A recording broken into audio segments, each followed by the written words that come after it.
One of the first riffs a new guitarist will try to play is the legendary intro to Day Tripper.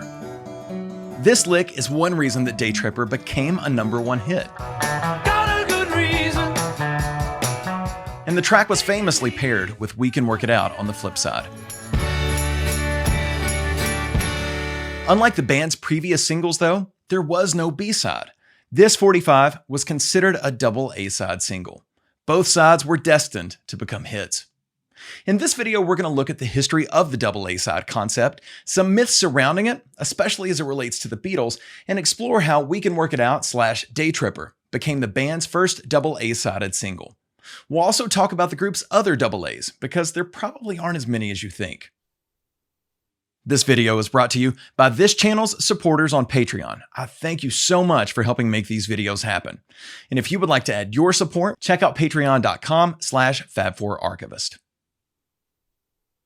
Hello, it's Lance, and here on the FabFourArchivist channel, we dig into what made the Beatles the biggest band in the world. And in this case, we're talking about the music, or more specifically, how some of their biggest music was released. Let's go ahead and burst the balloon. The Beatles did not invent the double A-sided single.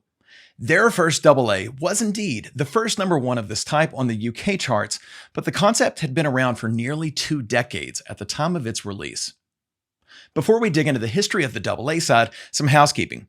We need to first define what a double A is and what it's not. So let's start with the basics, especially for folks who didn't grow up with 45s or even tape or CD singles. The term single traditionally refers to one product, usually 2 songs, an A-side and a B-side. This is clearly seen on 45 RPM records and later cassette tapes, 1 song on each side. The A-side would be the main song promoted, the hit, while the B-side would be a secondary track, often one that maybe wasn't good enough for the album, or often in later years, a live cut, a remix, or maybe a cover. In the 60s, for the Beatles, B-sides were studio tracks that varied in quality from legendary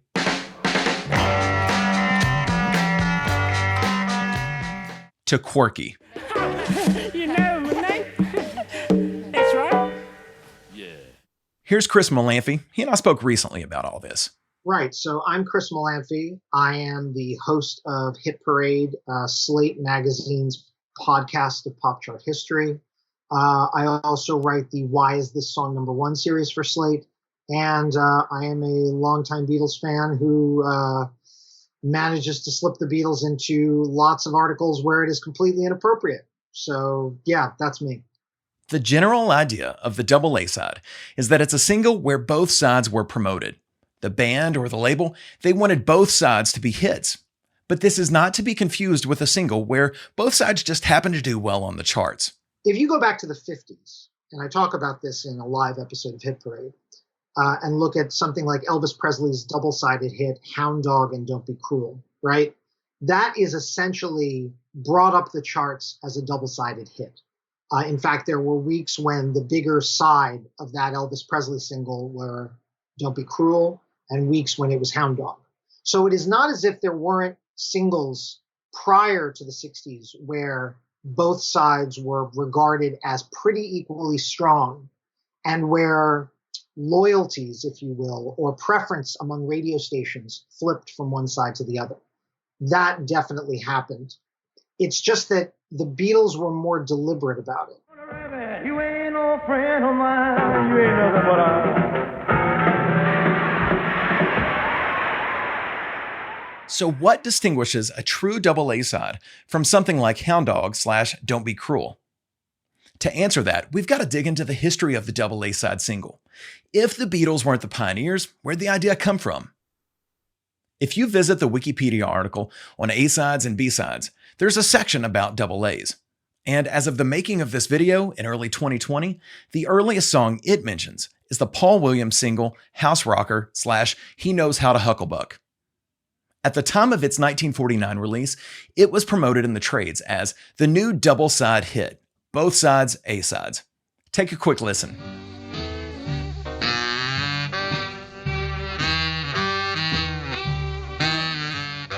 But in my research, I learned Hucklebuck wasn't actually the first double A-side single.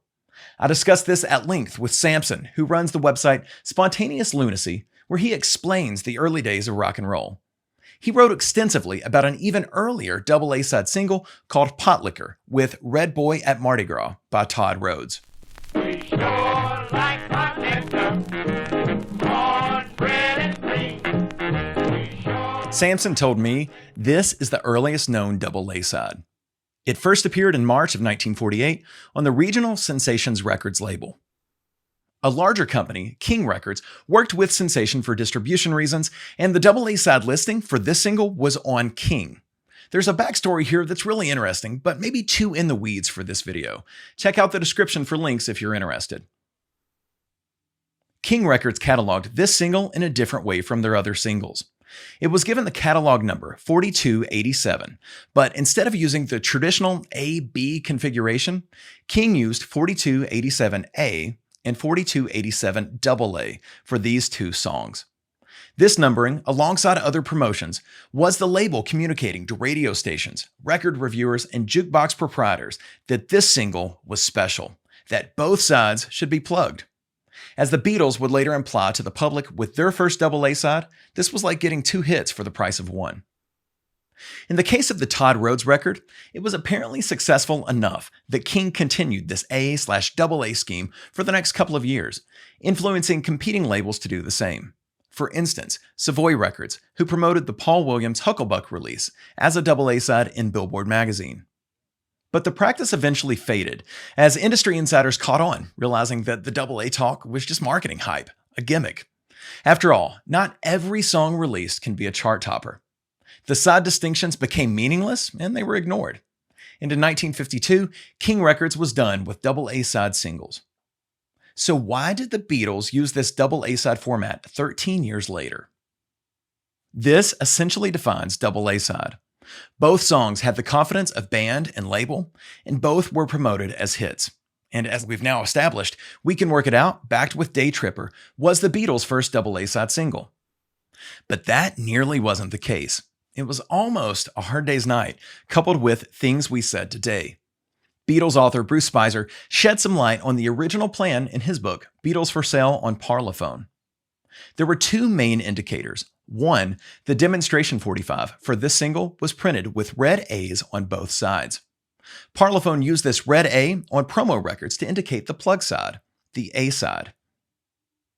For the record, here's a different promo 45 showing the typical layout, the A side and B side. Two, the other indicator was this ad that ran in Record Retailer announcing the new double-sided hit single. A week after this ad ran, however, the same magazine reported that record label EMI are concentrating on the film theme as the top side. So back to Day Tripper and We Can Work It Out. This single was released in the UK on the 3rd of December 1965, the same day as the release of Rubber Soul. Although, keeping with the times, the songs on the single did not appear on the LP. My copy, as seen here, is the US commercial single released by Capitol on December 6th. While both songs are technically Lennon-McCartney compositions, Day Tripper is generally accepted as Lennon's work primarily, and We Can Work It Out McCartney's. Here's how the single came to be released as a double A. After Day Tripper's recording on October 16, 1965, the band planned on making it their next A-side. But according to Beatles authors like Ken Womack and Barry Miles, when McCartney's We Can Work It Out was recorded 4 days later, some in the band felt it was even more commercially viable and should receive top billing. But about 4 weeks later, in an issue dated Friday, 19th of November 1965, this article appeared in the NME.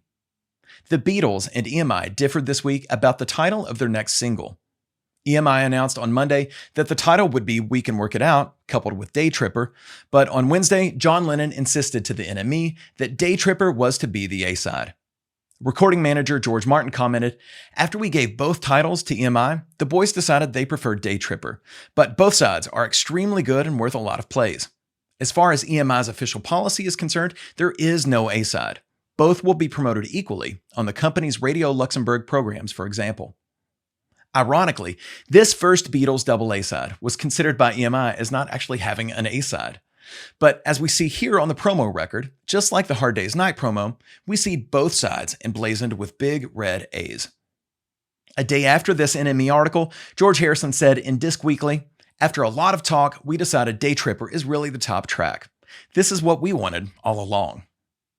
Looking at the big picture, this battle over the A-side is an early example of the band's internal conflict.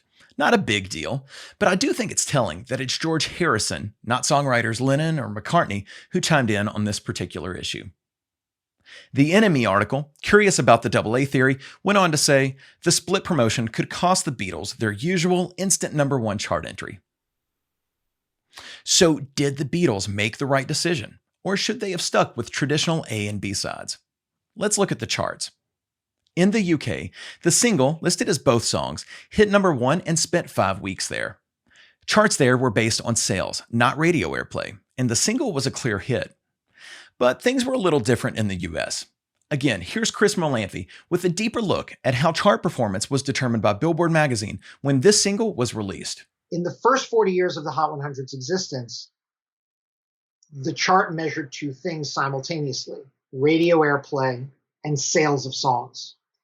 But what it was really measuring was, of course, to use the proper term, sales of singles. And one issue that Billboard had to wrestle with, and frankly, they changed policy multiple times between 1958, when the Hot 100 was founded, and the late 90s, when everything changed.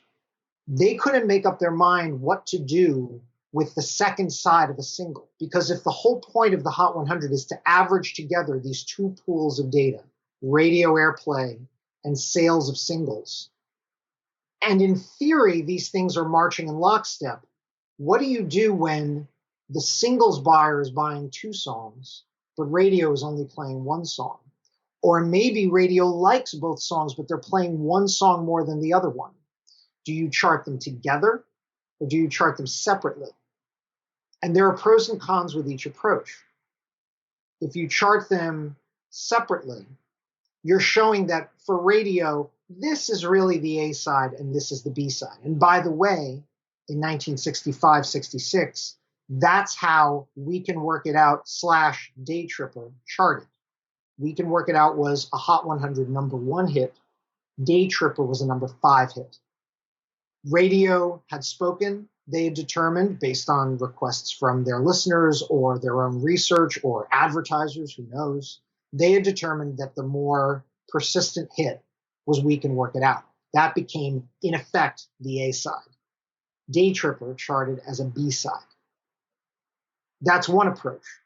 The other approach is to join the two sides together, which is what happened in 1969 when Billboard changed chart policy in the middle of the run of Come Together, Something. This single, Something and Come Together, more on that in a minute. Back to the topic at hand. George Harrison spoke with Disc Weekly again on December 11th, the day after the We Can Work It Out Day Tripper single debuted at the top of the charts in the UK. We were a bit worried about this one, mainly because of the business about split A-sides. Even after all that's happened to us, we still get a terrific kick out of being #1. Day Tripper, backed with We Can Work It Out, may have been the first double A-side single for the Beatles, but it wouldn't be their last. The next double A-side would be Yellow Submarine coupled with Eleanor Rigby, a choice made by manager Brian Epstein, according to Paul McCartney. Unlike Day Tripper, for this single, there is no demonstration disc showing the A-sides. Interestingly, this single was the first British single to feature album tracks. After that, famously, came the double A-side Penny Lane and Strawberry Fields Forever, another release without a promo disc for radio. George Martin called this pairing, quote, the biggest mistake of my professional life. Instead of the power play of 2 incredible songs increasing sales, the single stalled on the charts, and it became the first Beatles single to not hit #1 in the UK since 1962's Love Me Do. It was bested by Engelbert Humperdinck's Release Me, which stayed on the charts for an impressive 56 weeks.